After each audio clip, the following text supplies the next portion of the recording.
پیښور هایکورټ داخله وزارت ته د یوې پاکستانی مېرمنې سره د واده کوونکي افغان د شهرت تابعیت په خوا د اقدام کولو امر کړی. د زینت بیگم په نوم پاکستانی مېرمنې او د هغې افغان خاوند محمد طاهر پیښور هایکورټ ته عریضه کړې وه چې دوی خپلو کې واده کړي، اولادونه یې دي، خو پاکستان یې افغان مېړه ته تابعیت نه ورکوي چې لدی عمله د دوی د اولادونو فارموي هم نه جوړیږي او د ستونزو سره مخ دي. د های کورټ په جسټس عبدالشکور او جسټس ارشد علي مشتمل دوه کسیز بینچ د خالد پرواز د قضیې اوریدنې نه وروسته د کورنو چارو وزارت ته امر کړی دی چې د یاد افغان پخواز باید د قانون له مخې پریکړه وکړي. په عدالت کې دغه کیس پیروي کوونکي وکیل ښاغلي سیف الله محب کاکاهیل اډوکیټ ویلي چې د های کورټ د فیصلې نه وروسته اوس لار خواره شوې ده چې کوم افغان وګړي د کومې پاکستانی مېرمنې سره واده کړی وي نو هغه اوس د پاکستان تابعیت اخیستی شي. نوموړی وایي چې د زینت بیگم په کیس کې د عدالت په دې خبره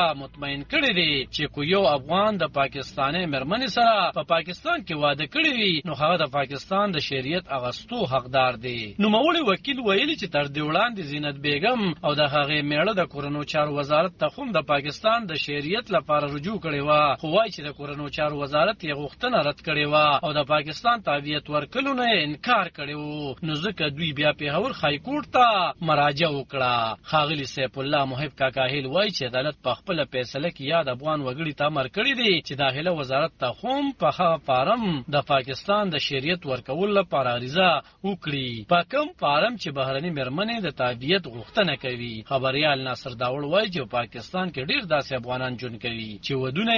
د پاکستاني مېرمنو سره کړي خو د هغوی نه نکاحنامې جوړیږي، نه اولادونه د پاکستانیانو په توګه منل کیږي او نه هم ورته پاکستان تابعیت ورکوي. خبرو کې ښاغلي داوړ وایي دا چې اوس پاکستان د غیر قانوني افغانانو د ویستلو کمپاین پیل کړی دی نو یو سوال دا هم راپورته کیږي چې څنګه به هغه افغانان له خیوا د ویستل کیږي چې ودونه یې پاکستاني مېرمنو سره کړي دي. هغه وایي کو چې دوی ویستل کیږي نو ښځې به دلته بې اسرې پاتې کیږي او دا به یو ډیر غیر انساني سلوک وی. علب خان شیرپو دلبر نیوز 400